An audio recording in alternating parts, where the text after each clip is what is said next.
Hello students, एक बार फिर welcome है आपका अपने ही प्यारे से चैनल में, जिसमें हम आज क्वांटम मैकेनिक्स पे नया टॉपिक लेके आए हैं, ऑपरेटर्स।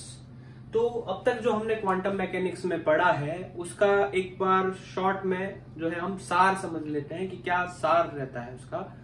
तो हमने पहले ब्लैक बॉडी रेडिएशंस के बारे में पढ़ा, फिर हमने फोटो इलेक्ट्रिक इफेक्ट के बारे में पढ़ा, फिर हमने कॉम्पटन इफेक्ट के बारे में पढ़ा। ये तीनों एक्सपेरिमेंट हमें ये शो करते हैं कि एनर्जी जो है वो क्वांटाइज्ड होती है, और जो विद्युत चुंबकीय तरंगे हैं, इलेक्ट्रोमैग्नेटिक रेडिएशंस हैं, यानी कि जिनको हम अब तक वेव मानते आ रहे थे, वो वेव की तरह नहीं, पार्टिकल की तरह बिहेव कर रही है इन तीनों एक्सपेरिमेंट के अंदर।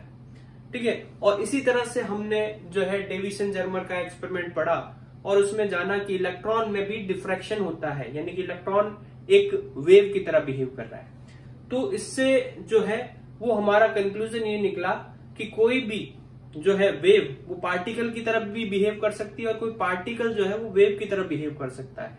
यानी कि सभी में दोनों तरह के नेचर होते हैं। मटेरियल जितने भी होते हैं हमारे आसपास, उनमें वेव नेचर भी होता है और उनमें पार्टिकल नेचर भी होता है, जिसको हम ड्वेल नेचर यानी कि द्वैत प्रकृति कहते हैं। इस ड्वेल नेचर की वजह से एक बहुत बड़ी समस्या सामने आई हमारे, वो ये कि हम जो है वो किसी भी चीज की पोजीशन और मोमेंटम को एक साथ जो है वो मेजर नहीं कर पाते हैं। ठीक है, जिसके बारे में हमने पिछले वीडियो में पढ़ा, जिसको हम अनसर्टेनिटी प्रिंसिपल कहते हैं, अनिश्चितता का सिद्धांत कहते हैं। तो इसने एक बहुत बड़ा रिवोल्यूशन ला दिया इस थ्योरी ने, अनसर्टेनिटी प्रिंसिपल ने। अब तक हम ये मानते आ रहे थे कि भाई हमारे आसपास जो भी चीजें हैं वो पूरी तरह से प्रेडिक्टेबल है, उनके बारे में हम भविष्यवाणी कर सकते हैं, क्योंकि हम अपने आसपास जो देखते हैं उनमें हम चीजों की पोजीशन और उनकी वेलोसिटी, यानी कि वो किस स्थिति पर और कितने वेग से जा रही है, वो अच्छे से ठीक ठीक पता लगा सकते हैं, और उसके आधार पर हम जो है वो सारा प्रेडिक्शन कर सकते हैं। हमारे जो प्लैनेट्स है वो कैसे मूव कर रहे हैं, कब सूर्य ग्रहण होगा, कब चंद्र ग्रहण होगा, ये सारा कुछ हम जो है वो अपनी कैलकुलेशन से प्रेडिक्ट कर सकते हैं, क्योंकि हमें उसकी पोजीशन भी पता है और उसकी वेलोसिटी भी पता है। हमारी जो ट्रेनें हैं वो सारे कुछ इसी सिस्टम पर काम करती है, जो टाइम टेबल चलता है रेलवे का पूरा, वो ट्रेन की पोजीशन और वेलोसिटी के आधार पर ही मेजर किया जाता है। तो ये जब हम क्वांटम वर्ल्ड में एंटर करते हैं, मतलब जब हम इलेक्ट्रॉन प्रोटॉन जैसे माइन्यूट पार्टिकल, छोटे पार्टिकल के बारे में बात करते हैं, वहां पर ये सर्टेनिटी खत्म हो जाती है। तो वहां पर हम किसी चीज का प्रेडिक्शन नहीं कर पाते हैं, तो वहां हम काम चलाते हैं प्रोबेबिलिटी यानी कि प्रायिकता से। और प्रोबेबिलिटी निकालने के लिए श्रोडिंगर भाई साहब ने हमें एक फंक्शन के बारे में बताया था, वेव फंक्शन साई। वो wave function psi Schrodinger equation से कैलकुलेट करते हैं, उसकी क्या क्या प्रॉपर्टीज होती है वो हम सारी पिछले वीडियोस में डिस्कस कर चुके हैं। तो जो हमारा वेव फंक्शन साई है वो हमें किसी भी मटेरियल, किसी भी पार्टिकल के बारे में पूरी जानकारी देता है, प्रोबेबिलिस्टिक वे में ही दे चाहे, लेकिन वो पूरी जानकारी हमें देता है। ठीक है, वो जो है उस पार्टिकल का आधार कार्ड हो गया। अगर हमें वेव फंक्शन पता है तो हम उस पार्टिकल के बारे में बहुत सारी जानकारी प्राप्त कर सकते हैं। ठीक है, तो वो सारा कुछ हम अभी तक पढ़ चुके हैं, वो आप पिछले वीडियोस में जाकर पढ़कर उसको ब्रशअप कर सकते हैं वापस से। आज हम पढ़ेंगे ऑपरेटर्स। ठीक है, तो ये ऑपरेटर्स अप्लाई करके ही वेव फंक्शन पर हम जो है वो सारी जानकारी उस वेव फंक्शन से निकालते हैं। तो ऑपरेटर्स होते क्या है? ठीक है, तो ऑपरेटर्स की जो डेफिनेशन है, operators these are mathematical operations, मतलब ये गणितीय संक्रियाएं होती है। ऑपरेशंस, मैथमेटिकल ऑपरेशंस का मतलब जैसे जोड़, बाकी गुणा, यानी कि प्लस माइनस डिवीजन, ये सारे जो है वो mathematical operations. These are mathematical operations applied on a function, मतलब किसी फलन पर हम क्या करते हैं, कोई मैथमेटिकल ऑपरेशन लगाते हैं, that gives us a new function. मतलब जब हम कोई गणितीय संक्रिया किसी फलन पर लगाते हैं और उससे हमें नया फलन मिलता है, नया फंक्शन मिलता है, तो वो गणितीय संक्रिया जो है वो क्या कहलाती है? ऑपरेटर, यानी कि संकारक। ठीक है, जैसे डिफरेंशिएशन भी कर दें, इंटीग्रेशन भी कर दें, तो वो क्या हो गया, ऑपरेटर हो गया। ऑपरेटर को जनरली हम जो है किसी भी सिंबल के ऊपर ये कैप लगाकर शो करते हैं। तो ए कैप का मतलब ये कोई ऑपरेटर, ए ऑपरेटर है, और मान लो ये कोई फंक्शन है साई, तो ऑपरेटर को हमने लगाया फंक्शन साई पर, तो उससे हमारे पास कोई नया फंक्शन फाई आ गया, तो ये ए जो है वो ऑपरेटर हो गया। ठीक है, अब इसको एग्जांपल से समझा। जैसे मान लो कि हमारे पास ए ऑपरेटर जो है वो कुछ इस तरह से डिफाइन है, डेल बाय डेल एक्स, मतलब जो भी हमारे पास फंक्शन आए उसका एक्स के रेस्पेक्ट में डिफरेंशिएट कर दो। जैसे मान लो हमारे पास जो फंक्शन है साई, वो साई क्या है, ए ई की पावर आयोटा के एक्स माइनस बी ई की पावर माइनस आयोटा के एक्स, ये हमारे पास कोई फंक्शन है साई। इस पर जब हम ये ऑपरेटर लगाएंगे तो हमें क्या प्राप्त होगा, देखो डेल बाय डेल एक्स, हमें क्या करना है, ये ऑपरेटर लगाना है। ये ऑपरेटर लगाने का मतलब ए साई, ठीक है, तो यहाँ ए की भी वैल्यू रख दे और साई की भी वैल्यू रख दे। ए ऑपरेटर क्या, डेल बाय डेल एक्स, मतलब हमें एक्स के रेस्पेक्ट में डिफरेंशिएट करना है। साई क्या हो गया, ए ई की पावर आयोटा के एक्स माइनस बी ई की पावर माइनस आयोटा के एक्स। अब ये ऑपरेटर कैसे काम करेगा, ए कांस्टेंट है, इसका डिफरेंशिएट करते हैं तो ई की पावर आयोटा के एक्स का ई की पावर आयोटा के एक्स और आयोटा के मल्टीप्लाई में आ जाएगा। इसी तरह से ये माइनस बी ई की पावर माइनस आयोटा के एक्स का ई की पावर माइनस आयोटा के एक्स और इसका डिफरेंशियल माइनस आयोटा के आ जाएगा, तो ये माइनस का आयोटा के आगे आ गया, माइनस माइनस यहाँ प्लस बन गया। ठीक है, इन दोनों में कॉमन हम ले लें आयोटा के, तो हमारे पास ये नया फंक्शन आ गया, ए ई की पावर आयोटा के एक्स प्लस बी ई की पावर माइनस आयोटा के एक्स, ये नया फंक्शन फाई हो गया। ठीक है, तो इस तरह से ऑपरेटर काम करते हैं।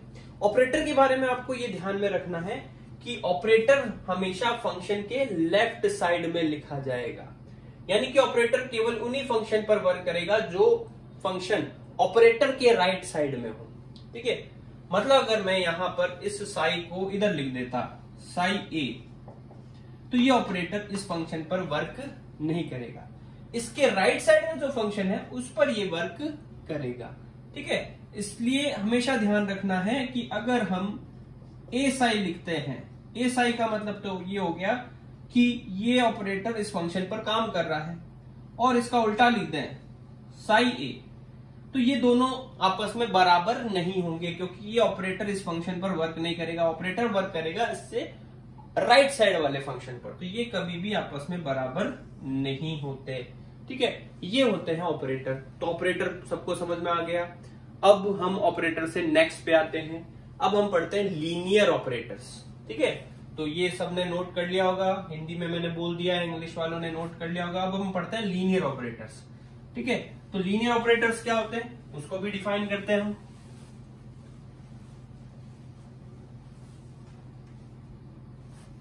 तो देखो लीनियर ऑपरेटर, लीनियर ऑपरेटर रेखीय संकारक। ठीक है, तो हमारे पास अगर कोई ऑपरेटर ए है वो लीनियर होगा if operator A is given, it will be linear, it will be linear if, भाई एक कंडीशन लगती है किसी ऑपरेटर पर तभी वो लीनियर होता है। वो कंडीशन क्या होती है कि अगर हम ये ऑपरेटर किस पे अप्लाई करें, ए साई 1 प्लस बी साई 2 पर ये ऑपरेटर अप्लाई करें, ठीक है, तो हमारे पास रिजल्ट कुछ इस तरह से आना चाहिए कि ये ए ऑपरेटर जो है वो लग जाए किस पे, ए साई 1 पर, और ये ऑपरेटर अलग से लग जाए बी साई 2 पर। इस ऑपरेटर को हमने इन दोनों फंक्शन के साथ अलग अलग अप्लाई कर दिया। अब ये ए और बी जो है वो फंक्शन नहीं है, कोई कांस्टेंट वैल्यूज है।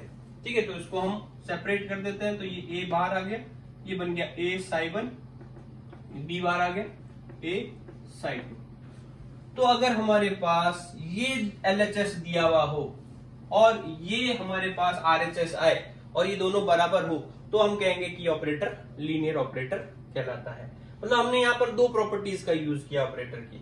हमने कहा कि हमारे पास दो फंक्शन थे साई 1 और साई 2, ए और बी दो कांस्टेंट थे। हमने साई 1 को ए से मल्टीप्लाई किया, साई 2 को बी से मल्टीप्लाई किया और इनको आपस में जोड़ दिया और कोई नया ही फंक्शन बना दिया।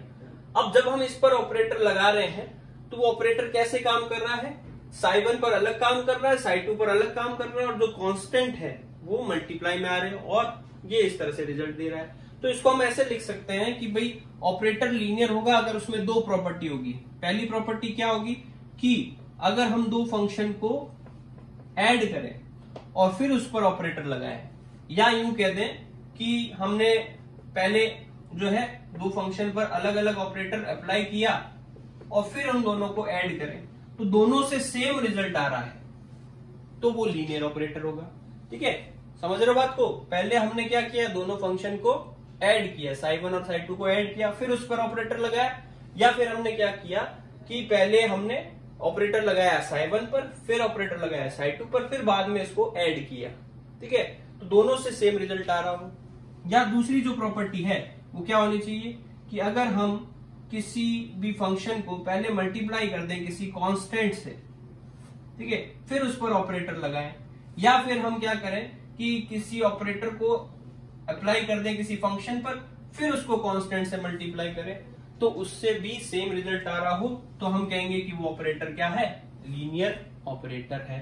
ठीक है, तो लीनियर ऑपरेटर की आप चाहे तो ये प्रॉपर्टी लिख सकते हैं, सीधे सीधे लिखे तो ये प्रॉपर्टी लिख सकते हैं, लेकिन अगर आप उसको एलोबरेट करना चाहते हो कि इस प्रॉपर्टी का मतलब क्या है, इसमें ही दोनों प्रॉपर्टी छुपी हुई है, तो इसका मतलब क्या है, इसका मतलब ये है कि फंक्शन को ऐड करके ऑपरेटर लगाओ, या फंक्शन पर अलग अलग ऑपरेटर लगाकर ऐड करो, सेम रिजल्ट आएगा, या इसी तरह से फंक्शन के साथ में किसी कांस्टेंट को मल्टीप्लाई करके ऑपरेटर लगाओ, या पहले ऑपरेटर लगा दो फिर कांस्टेंट से मल्टीप्लाई कर दो, सेम रिजल्ट आता हो, तो ऑपरेटर लीनियर ऑपरेटर कहलाता है।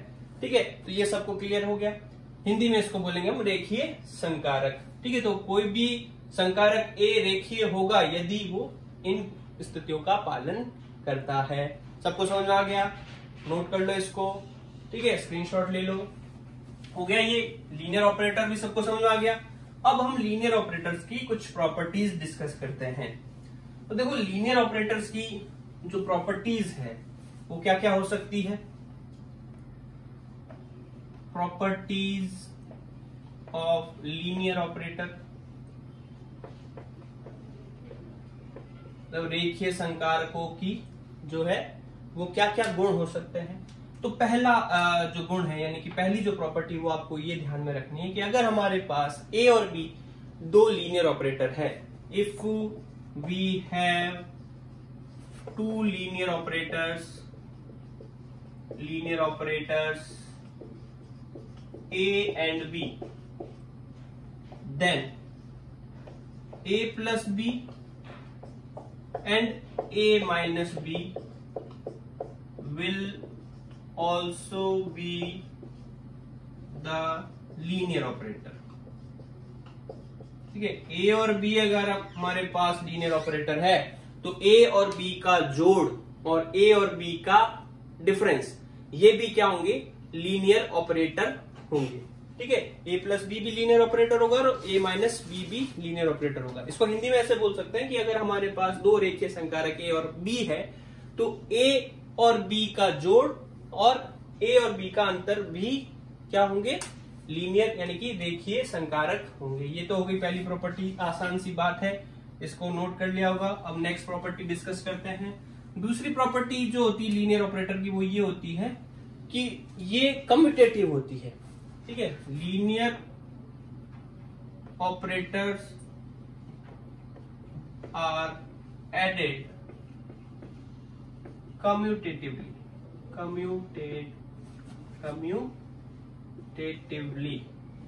मतलब ये क्रम विनिमय होते हैं। जो रेखीय संकारक है उनका जो योग होता है, उनकी जो जोड़ होती है वो क्रम विनिमय होती है। इसका क्या अर्थ निकलता है कि अगर हमारे पास दो ऑपरेटर A और B है तो अगर हम क्या करें, A में B को जोड़ें फिर हम किसी फंक्शन पर अप्लाई करें, या B में A को जोड़ें फिर फंक्शन पर अप्लाई करें, तो दोनों से सेम रिजल्ट आता है। तो A प्लस B बराबर में B प्लस A, हमने जो है इनका ऑर्डर चेंज कर दिया, क्रम चेंज कर दिया, लेकिन उससे वैल्यू पर कोई चेंज नहीं आता, तो इसको हम बोलते हैं ये कम्यूटेटिव है। ठीक है, क्रम विनिमय है। इसको हम इजीली प्रूव कर सकते हैं।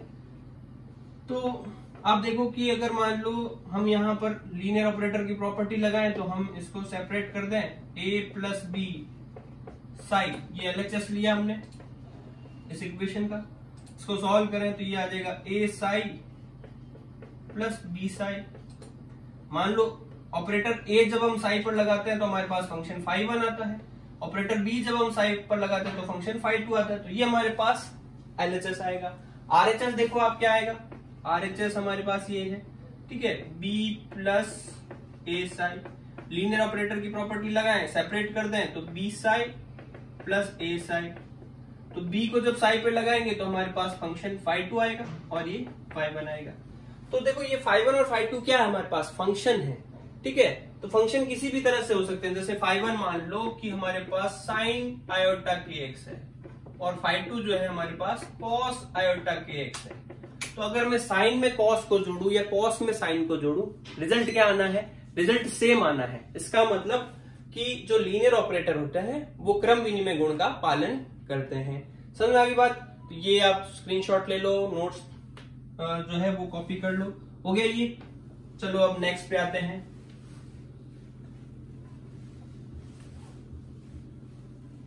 अब देखो नेक्स्ट जो पॉइंट है वो क्या है कि ये एसोसिएटिव होते हैं, ठीक है।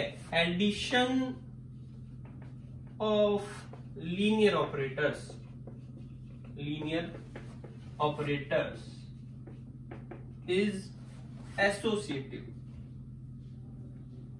एसोसिएटिव स्पेलिंग का देख लेना भाई। एसोसिएटिव यानी कि जो रेखीय संकारक है उनकी जो जोड़ है वो सहचार्य नियम का पालन करती है। एसोसिएटिव का मतलब क्या हो गया कि भाई हमारे पास तीन ऑपरेटर है, ए बी और सी, ठीक है, ये तीन ऑपरेटर है। तो हमने क्या किया कि पहले बी और सी को जोड़ दिया, तो इससे ए बुरा नहीं मानेगा कि भाई बी और सी ने पहले जोड़ कर दी, फिर उसके बाद में हम ए में जोड़ रहे हैं। या फिर क्या करें, ए और बी अगर पहले जुड़ जाए तो इससे सी बुरा नहीं मानेगा, ठीक है, बाद में हम सी को जोड़ दें तो दोनों से रिजल्ट पर कोई इफेक्ट नहीं पड़ेगा। यहां हम क्या कर रहे हैं एलएचएस में, पहले बी और सी, देखो पहले ब्रैकेट सॉल्व होता है, बी और सी को जोड़ा, फिर बाद में हमने उसमें ए जोड़ा, फिर यहां पर हम क्या कर रहे हैं, ए और बी को जोड़ा, बाद में उसमें क्या किया, सी को जोड़ा। तो इससे अगर ये दोनों बराबर आते हैं तो इसको हम बोलते हैं एसोसिएटिव, सहचारी नियम का पालन करते हैं। तो ये हमारे पास जो है लीनियर प्रॉपर्टी, लीनियर ऑपरेटर्स की यानी कि रेखीय संकारकों की प्रॉपर्टीज हो गई, ठीक है। यहां तक सबको क्लियर है? तो ये तीन प्रॉपर्टीज होती है, ये हमने समझ ली, ऑपरेटर समझ लिए, लीनियर ऑपरेटर समझ ली। अब हम जो है वो कुछ और ऑपरेटर्स के बारे में डिस्कस करते हैं। तो देखो इसमें हम एक ऑपरेटर, एक डेफिनेशन पढ़ते हैं, मल्टीप्लिकेटिव ऑपरेटर, यानी कि गुणात्मक संकारक, गुणात्मक संकारक। अब मल्टीप्लिकेटिव ऑपरेटर का मतलब क्या हो गया, अगर हम किसी फंक्शन पर एक से ज्यादा ऑपरेटर लगा रहे हैं, ठीक है, हमारे पास ए बी सी डी बहुत सारे ऑपरेटर हैं, हम एक से ज्यादा ऑपरेटर अगर उस फंक्शन पर लगा रहे हैं तो हम क्या कर सकते हैं, ऑपरेटर्स को एक साथ मल्टीप्लाई करके लिख सकते हैं। तो इसको हम क्या बोलेंगे, मल्टीप्लिकेटिव ऑपरेटर। तो डेफिनेशन हम लिख सकते हैं, when more than one operator is applied on any function, then they can be written in multiplication,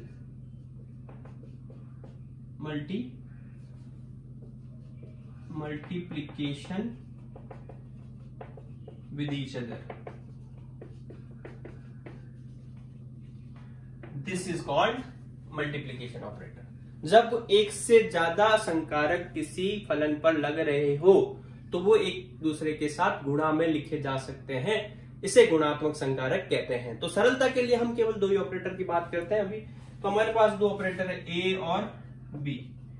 ए और बी जो है हम क्या कर रहे हैं, किसी फंक्शन साई पे लगा रहे हैं, तो इस ए बी की जो गुणा है इसको हमने बोल दिया गुणात्मक संकारक। ए बी की गुणा से हमारे पास कोई नया ऑपरेटर आता है, वो मान लो सी है, तो सी साई, ठीक है, सी हमारा क्या है, ए और बी की गुणा से लिखा जा रहा है, ठीक है। इसी तरह से हम कोई ऑपरेटर डी इस तरह से मान सकते हैं जो बी और ए की गुणा से प्राप्त हो, ठीक है, तो हम ये डी ऑपरेटर लगा सकते हैं साइड पर, ठीक है। तो यहां पर बात समझने वाली ये है कि जब हम ये ऑपरेटर लगाते हैं तो ऑपरेटर में सबसे पहला ऑपरेटर कौन सा वाला ऑपरेटर काम करता है, जो फंक्शन के जस्ट लेफ्ट साइड में है, ठीक है। भाई हम जो ऑपरेटर की जो क्रम है लगाने का वो कहां से कहां करते हैं, राइट टू लेफ्ट, ठीक है। तो जो ऑपरेटर के लेफ्ट, ये फंक्शन के जस्ट लेफ्ट में कह दो या यूं कह दो कि हम राइट साइड से लेफ्ट साइड की तरफ ऑपरेटर लगाना शुरू करते हैं। तो इस वाले में हम क्या करेंगे, पहले बी ऑपरेटर लगाएंगे साइड पर, फिर ए ऑपरेटर लगाएंगे। और इस वाले में क्या करेंगे, अगर हम ये ऑपरेटर लगा रहे हैं बी ए ऑपरेटर साइड पे, तो पहले ए ऑपरेटर लगेगा, बाद में बी ऑपरेटर लगेगा, ठीक है। तो जरूरी नहीं है कि भाई अगर ए बी पहले बी लगे बाद में ए लगे, और इसका उल्टा कर दे तो दोनों वैल्यू सेम ही आए, ठीक है। जैसे मान लो हमारे पास ए ऑपरेटर जो है वो पोजीशन ऑपरेटर है और बी ऑपरेटर जो है वो मोमेंटम ऑपरेटर है।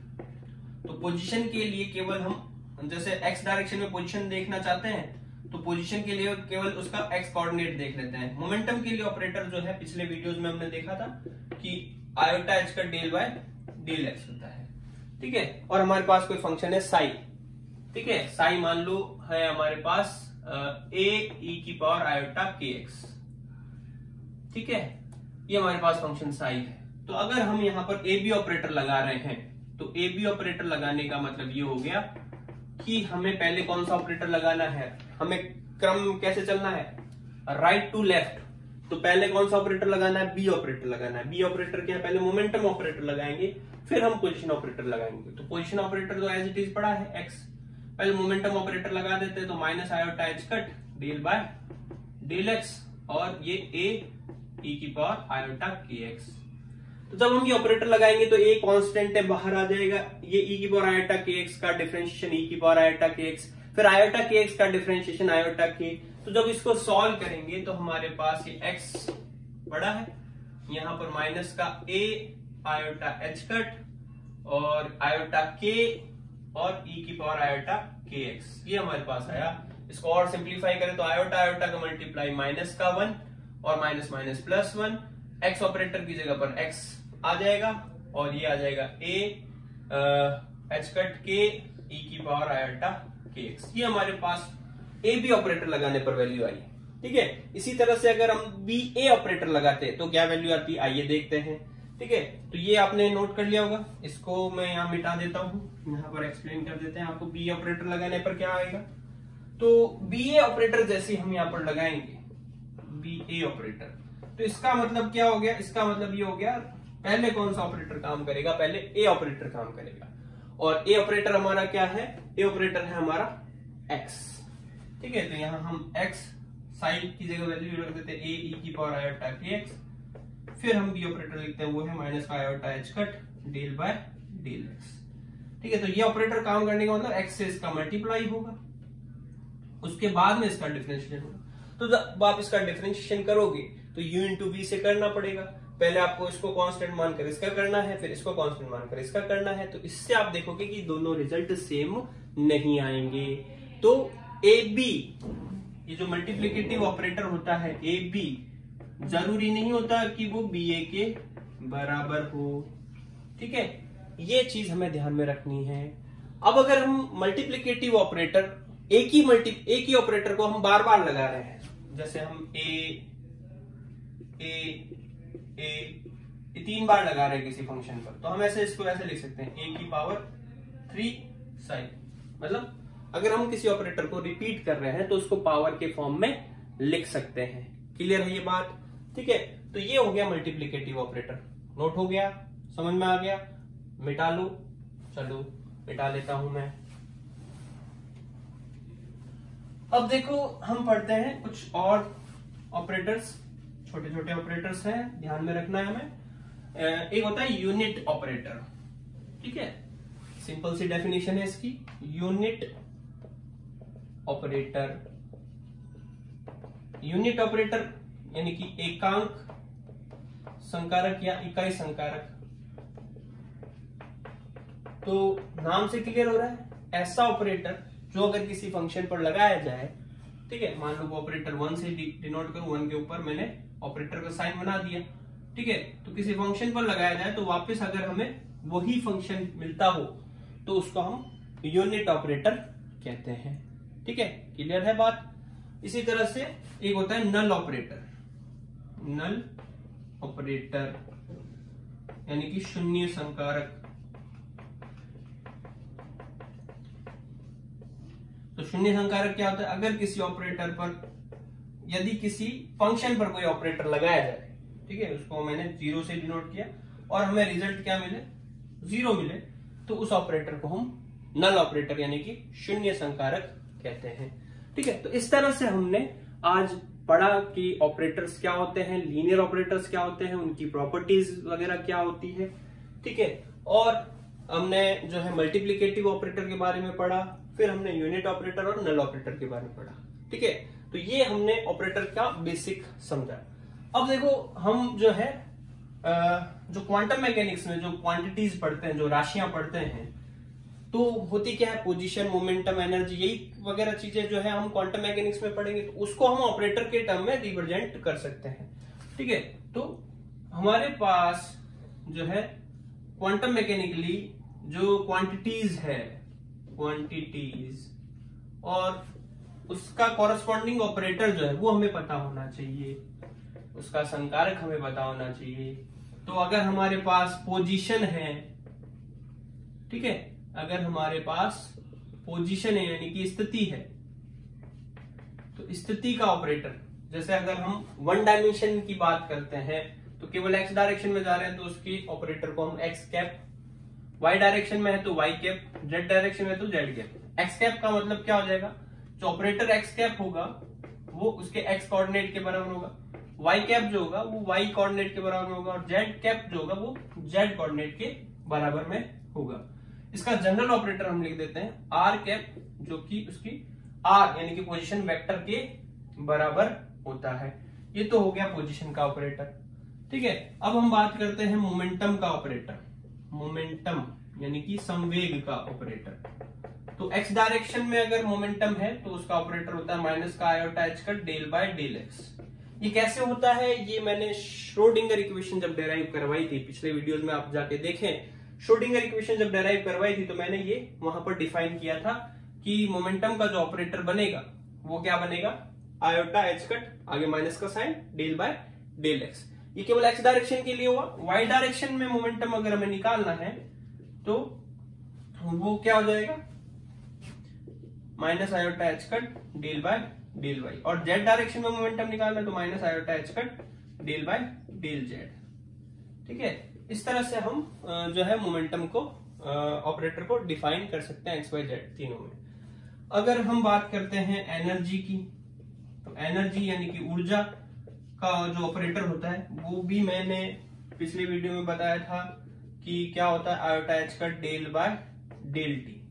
ठीक है, ये एनर्जी का ऑपरेटर होता है। मतलब हम क्या करते हैं, टाइम के रेस्पेक्ट में डिफरेंशिएशन करेंगे तो एनर्जी आएगी, और एक्स या वाई या जेड के रेस्पेक्ट में डिफरेंशिएशन करेंगे तो मोमेंटम आएगा। ठीक है, ये इतना ध्यान रखना है। मोमेंटम वाले में आगे साइन माइनस का आएगा, एनर्जी वाले में साइन प्लस का आएगा। ठीक है, एनर्जी में भी काइनेटिक एनर्जी का जो ऑपरेटर है, क्योंकि काइनेटिक एनर्जी को हम ऐसे लिख सकते हैं पी स्क्वायर बाय 2m। तो यहां हमने पी स्क्वायर का ऑपरेटर लगा के इसको सॉल्व किया था, वो भी हमने जो है वो श्रोडिंगर इक्वेशन को डिराइव किया था, वहां पर डिफाइन किया था। तो पी जो होता है, पी स्क्वायर जो होता है, उसके ऑपरेटर की वैल्यू होती है एच कट का square del 2 by del x square. ठीक है, ये 2m तो पड़ा है और आगे साइन यहाँ माइनस का आएगा। ये काइनेटिक एनर्जी होगी अगर पार्टिकल केवल वन डायमेंशनल मोशन कर रहा है, एक्स में मोशन कर रहा है। वाई और जेड में करेगा तो यहाँ एक्स की जगह वाई और जेड आ जाएगा, और 3D मोशन करेगा तो तीनों को इंक्लूड कर देंगे, और तीनों को जब हम इंक्लूड करेंगे तो H cut square by 2m तो कॉमन आएगा, ये आ जाएगा del 2 by del x square, del 2 by del y square और del 2 by del z square. इन तीनों को जब हम जोड़ते हैं तो उसको हम इस तरह से लिख सकते हैं, डेल स्क्वायर। ये जो साइन होता है इसको डेल बोलते हैं, और ये डेल स्क्वायर, इसको हम लाप्लासियन ऑपरेटर भी कहते हैं। ये डेल स्क्वायर जो है वो लाप्लासियन संकारक कहलाता है। तो ये पूरा जो है वो काइनेटिक एनर्जी का ऑपरेटर हो गया। इसी तरह से ये अगर आपने नोट कर लिया तो मिटा देता हूं मैं, स्क्रीनशॉट ले लिया होगा आपने।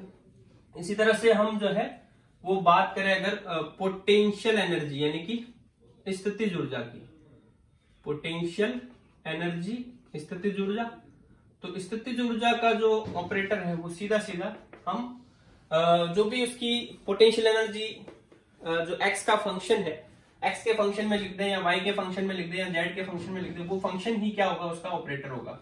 और अगर हमारे पास 3D में पार्टिकल मूव कर रहा है तो हम उसको आर का फंक्शन लिख देते हैं, तो वो पोटेंशियल एनर्जी का ऑपरेटर होगा। अब पोटेंशियल एनर्जी और काइनेटिक एनर्जी मिलाकर टोटल एनर्जी आती है, जिसको हम हैमिल्टोनियन कहते हैं। ठीक है, तो हैमिल्टोनियन जो होता है, हैमिल्टोनियन ऑपरेटर, वो क्या होता है, हैमिल्टोनियन ऑपरेटर, एच के ऊपर ऑपरेटर का साइन, वो क्या हो जाएगा, kinetic energy plus potential energy. तो काइनेटिक एनर्जी का ऑपरेटर हमने ये निकाला था minus h cut square del square upon 2m, और इसका हो गया Vx, ठीक है, या Vr। तो ये हमारे पास हैमिल्टोनियन आ गया। ठीक है, तो ये इस तरह से हमारे पास क्वांटम मैकेनिक्स में डिफरेंट टाइप्स के ऑपरेटर्स होते हैं। ठीक है, एंगुलर मोमेंटम भी डाल सकते हैं हम उसमें। एंगुलर मोमेंटम जो होता है वो क्या होता है, एंगुलर मोमेंटम, एंगुलर मोमेंटम यानी कोणीय संवेग, वो एंगुलर मोमेंटम को डिफाइन हम करते हैं r क्रॉस p से। ठीक है, तो यहां हम r को xyz के टर्म में लिख दें, p को हम p के ऑपरेटर के फॉर्म में लिख दें, तो इससे हम एंगुलर मोमेंटम का भी ऑपरेटर पता कर सकते हैं। तो ये जितने भी हम ऑपरेटर पढ़ रहे हैं ये वो सारे क्या होते हैं, लीनियर ऑपरेटर्स होते हैं, रेखीय संकारक होते हैं। ठीक है, तो आगे भी हम ऑपरेटर्स के बारे में पढ़ेंगे। आज के लिए इतना ही, तब तक के लिए स्टे होम, स्टे सेफ, अपना और अपने फैमिली वालों का ध्यान रखें और पढ़ाई को कंटिन्यू रखें। हो सकता है बीच में कई बार गैप आ जाता है, ठीक है, लेकिन अपने कोशिश करेंगे कि इसको टाइमली हम सिलेबस को भी कंप्लीट कर लें। आपकी जो है लगभग 1.5 यूनिट कंप्लीट हो चुकी है, और अगर हम लगातार पढ़ते हैं तो महीने भर के अंदर हम जो है इस पूरी बुक को भी कंप्लीट कर सकते हैं। बस आप अपना साथ बनाए रखें। ठीक है, स्टे होम, ओके।